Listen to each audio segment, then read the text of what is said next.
मुनीर की सेना कैसे इस वक्त वहां कत्लेआम मचा रही है। पीओके में जो क्रांतिकारी प्रदर्शन चल रहा है, पाकिस्तान से अलग होने की राह पर पीओके चल पड़ा है।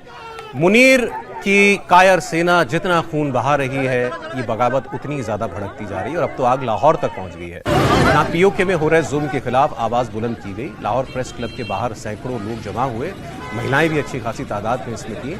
पाकिस्तान की पुलिस ने इनकी आवाज बंद करने की कोशिश की, लेकिन प्रदर्शनकारियों ने पीओके की आवाज उठाने में कोई कसर नहीं छोड़ी। पिछले 54 दिनों से यहाँ पर प्रदर्शन जारी है। ये लोग अपने लिए ऑटोनॉमी मांग रहे हैं, अपने लिए बेहतर रिसोर्सेज मांग रहे हैं। कोटली, मुजफ्फराबाद, रावला कोट, जबरदस्त विरोध प्रदर्शन तमाम जगहों पर चल रहा है और अभी तक 70 से ज्यादा लोगों की जान गई है। पिछले 4-5 दिनों में 50 लोगों की जान जाने की बात कही जा रही है। भारत ने भी कहा है कि अंतर्राष्ट्रीय समुदाय इस पर बोले, लेकिन कौन सी दुनिया में आवाज आपको उसके खिलाफ बोलती हुई सुनाई देगी? कौन सा देश जो है वो आपको दिखा जिसने खुल करके पाकिस्तान को कहा हो कि आप वहां पर कत्लेआम मचा रहे हैं? 50 लोग, 70 लोग मारे जाना एक प्रदर्शन के अंदर, आप इमेजिन कीजिए अगर इसका एक 10वां हिस्सा भी भारत में कहीं हो गया होता तो कितना हल्ला हंगामा पूरी दुनिया में कहीं ना कहीं मचा दिया गया होता। इस पर मैं अभी आपने फारूक अब्दुल्ला का बयान देखा ना, महबूबा मुफ्ती जी का बयान पढ़ रहा हूं, उसको आप जरा सुनिए। The visuals emerging from across the LOC in the other part of Kashmir are deeply heartbreaking. It is painful to see peaceful protesters being met with brute force. The government of Pakistan must adopt a more humane approach and choose dialogue over force. Reports suggest that the protesters' demands are genuine and deserve to be heard. No nation grows stronger by disempowering its own people or by silencing them at gunpoint. Own people?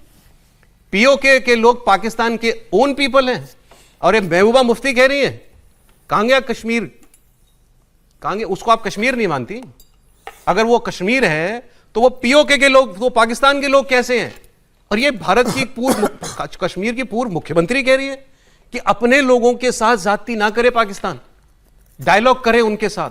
और इतना मतलब रिवायती सा post, 70 लोग मर गए और आप ऐसे कर रही हैं जैसे कहीं पर वाटर कैनन चलाओ केवल प्रदर्शनकारियों के ऊपर। ऐसा बयान उन्होंने दिया है।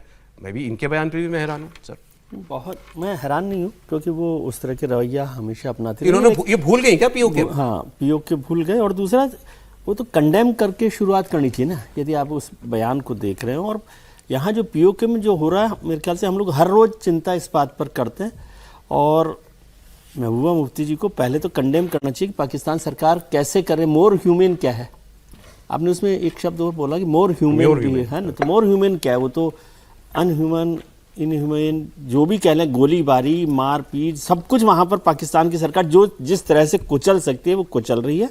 और हम लोग तो यहाँ पर बार बार इस बात पर बात करते रहे, हमारे पैनल में भी सब लोग, कि भारत सरकार को भी थोड़ा ज़्यादा जोरदार तरीके से इसको किसी भी प्लेटफॉर्म पे या किसी भी रास्ते से ज़्यादा जोर से बात करनी चाहिए। अरे ये तो ऐसा हमारे लोग हैं, ऐसा काम हुआ, इस पर सैंक्शंस लग जाएं किसी देश पे। हाँ, वही कह रहा हूँ ना, इतना बड़ा वो मसला है उस पर। जी नहीं, मुझे लगता है कि भारत सरकार को यह स्टेटमेंट देना चाहिए कि हमारे नागरिकों पर जो पाक ऑक्युपाइड कश्मीर बोलना तो ऐसे ही चाहिए सर, हमारे लोगों पर, हमारे नागरिकों पर हमने भी ऐसा स्टैंड लिया नहीं अभी, लेना चाहिए। और जो मुफ्ती महबूबा कह रही है वो तो साफ तौर पर कह रही है जो देशद्रोही है। क्योंकि जब आप ये कहते हैं कि पाक ऑक्युपाइड कश्मीर जो है वो पाकिस्तान का है, उसके आप मीनिंग को, आप इम्प्लाइड मीनिंग उसका मतलब निकलता है, तो ये तो देशद्रोह है, ये तो मान्यता देना।